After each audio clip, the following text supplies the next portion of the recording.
Arise, O compatriots,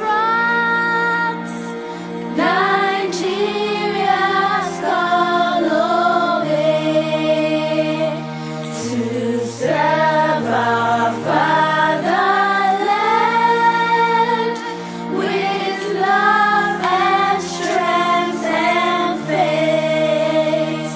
The labor of our heroes past shall never be in vain. To serve without our might, one nation bound in freedom, peace and unity. From 7th July 2015 to 26th July 2018, 654,514,760 naira was severally, sequentially withdrawn from the escrow security account of Katsina State Government, domiciled in one of the banks in Katsina. And the purpose of that 654,514,760, as narrated in the document, is that it was a modest assistance. At one time, it was an assistance. After taking a long breath, at another time, it was a support. To who? To the Commissioner of Police in Katsina State. By implication, all those who served as Commissioners of Police in Katsina State between 7th July 2015 and 26th July 2018, both those dead and alive, have been given a modest assistance, support to the tune of 654,514,760 naira by the government of Katsina State from the escrow security account. One wonders, in what way, in what form, in what manner, in what sense, was the welfare of 654 million to these few countable individuals on our fingertips, in what way would that help security of lives and properties, honor and dignity of the people of Katsina State? Confidently, I am confident, the IG that I know, and he knows me, will never accept this nonsense, will never be aware, and he keep quiet. He will go extra runs, extra mile, extra speed to instill discipline, the same IG that I know.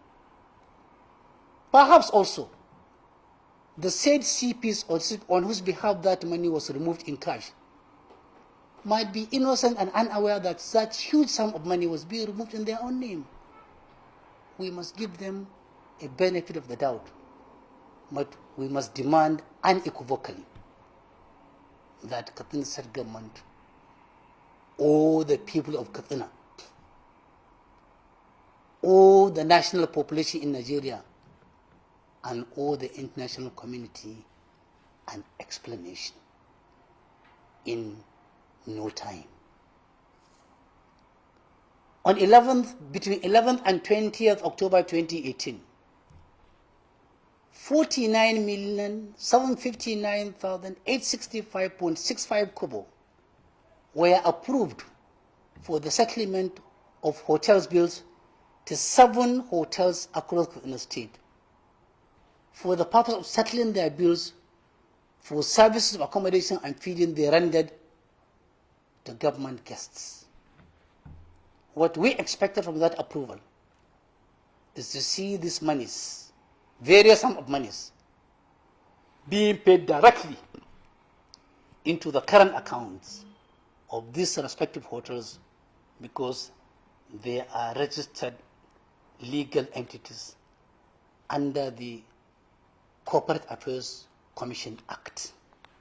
More so, such payment is never allowed through any other means other than through their accounts. But funnily, that same money, 49,759,865 naira, was paid into the account of one of the very closest ally and special advisor to the governor. An inquiry must be done between the period and demand the bank statement of these respective banks and see if these monies were paid to them directly or if these monies were paid through a third party. And if the third party remitted exactly the amounts as approved. Between June 15th to December 2015, the sum of 3 billion, I repeat, 3 billion, I repeat, 3 billion was removed severally in different tranches on different dates from Access Bank account of the Kaduna State government. No reason was given, no narrations given, but it was removed from the SURP account of the state government. 3 billion naira. People must demand for that money on the basis of value for money audit, not on the basis of any audit inquiry or audit exercise, but on the basis of value for money audit. Finally, when the governor came on board in 2015, he requested through a budgetary process, which he submitted to the assembly, that they kindly approve to him 1.8 billion naira for the purpose of rehabilitating, bringing up to date the biggest water source of Kaduna, the Ajiwa Dam. The state legislature were magnanimous enough to approve exactly that amount, 1.8 billion naira. Soon thereafter, the governor with the executive council awarded the contract in the tune of 1.8 billion naira to a firm, a company with the following status. Number one, the company was owned and is still owned by some Chinese personnel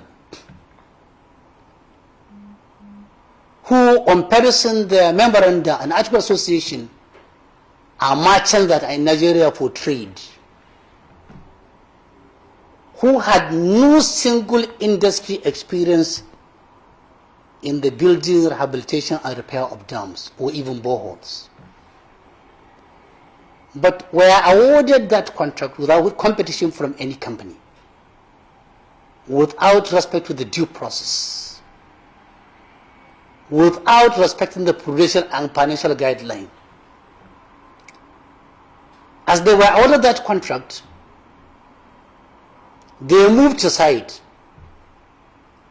In between 3 months, they were paid 100% of that money, 1.8 billion naira. After full payment on the 4th month, the contract was terminated by the Executive Council. What one expected is to see a refund of the remaining unearned 70% of the 1.8 billion naira contract value. Till date, there is no evidence to that effect. Not yet done. In a subsequent budgetary provision, the governor demanded for further 4 billion naira for the same Ajiwa Dam project. Any wonder that Katsina people have no drinking water and are not likely to have a decent, clean drinking water in the foreseeable future, as long as this government continues to exist. The dam is still uncompleted.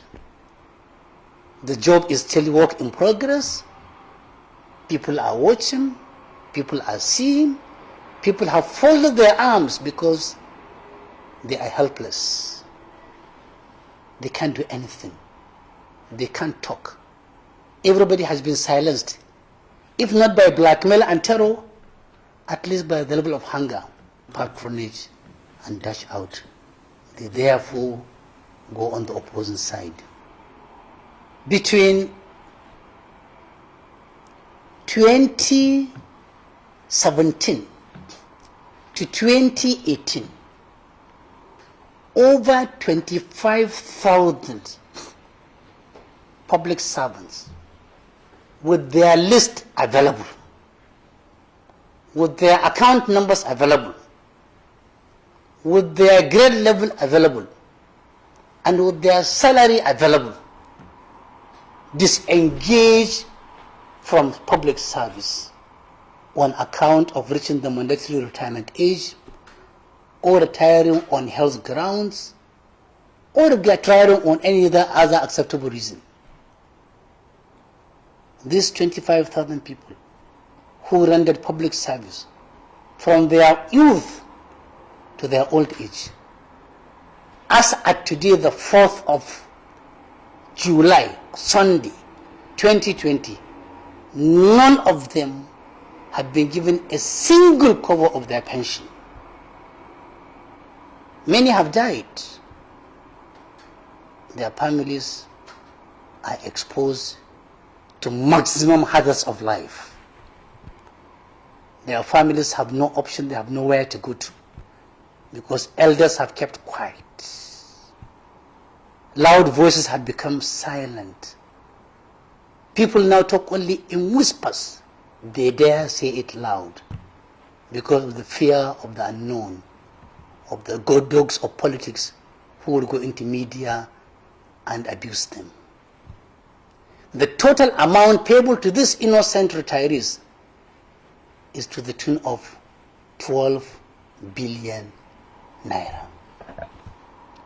No person of conscience will ever think of exposing this huge family and posting them into permanent economic husbandry and go and sleep well. Ladies and gentlemen, this is my first outing in English language. I have done 4 other outings in Hausa. I will continue these outings, believe me honestly, not aimed at any material gain. I have passed the age of dancing to receive gifts. I am doing it for Allah's sake and Allah's sake alone. I am doing it on behalf of the silent voices that cannot even talk in whispers. Silent voices that are traumatized. They are in fear. They have been relegated. They have been reduced into the level of animals. They have been posted into permanent economic husbandry avoidably in the midst of huge resources being misused, misapplied, and fraudulently taken away by a clique, a cartel, and a cabal holding the jugular veins of the people of Kudaden State, consequently feeling asphyxiated. Some are gasping for oxygen. In a manner of speaking, many have died because they are witnessing an unparalleled history in the history of the governance of Kudaden State. Let me end up with a story. Dr. Yusuf Bala Usman, the fiery ABU lecturer, a historian of high repute, may his soul rest in peace, wrote his PhD thesis with the title For the Transformation of Kudaden State.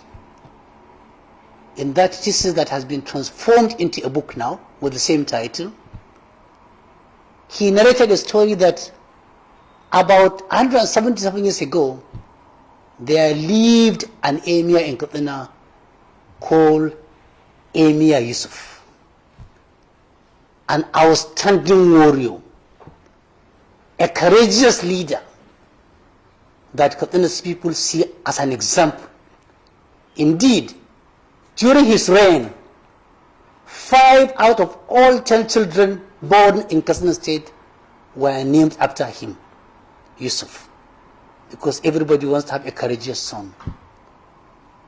History has it, according to Bala Osman, that if during the night that emir hear the roaring of a lion over hyena, he will go out alone, enter the bush, bring that lion or hyena dead.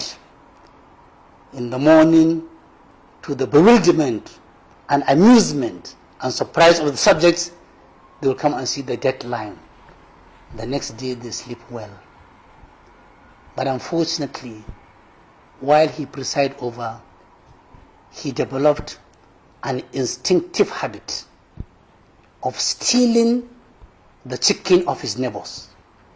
Anywhere he see a chicken, he will steal it. The people could not stomach that stealing because chicken is a prized material and prized asset of the peasants. Therefore, one day, the subjects of Katsina, tired of losing their chicken to a warrior they cannot fight, decided to converge and mobilize. They went to the house of the emir. He came out thinking that they came to greet him. They escorted him out of the boundary wall of Katsina State. Katsina people, it is your lives that are being taken away conveniently. Your properties are being burnt down and destroyed. Your women are being raped serially and severally. Your children are being killed. You have been traumatized. You cannot go to the farm. You have been exposed maximally. In the midst of your elders, in the midst of non-governmental organizations, in the full presence of the larger society, the academia, they are all watching. Perhaps for no fault of theirs, but they have a duty. History becomes on everybody in Katsina State to act now, to act wisely, using their elected representatives to ensure that they demand for credible, responsible, and open management of lives, properties, and resources. I call upon the government of His Excellency, the Governor of Katsina State, Right Honorable former Speaker, House of Representatives, Executive Governor of Katsina State, Alhaji Amil Ben Masari, and the Executive Council entirely, and all its political appointees, to, in the name of Allah, resign now. Allow the next hierarchy to take over and organize elections. People are being courteous, but they are tired of the incompetency. They are tired of deceit. They are tired of being presided over by people who rarely and minimally value good conscience. In the next coming episode, which will mark the second out in English language, I will bring you more shocking revelations, more shocking than you have had today, but unbelievably on the records. Thank you very much, and God bless you.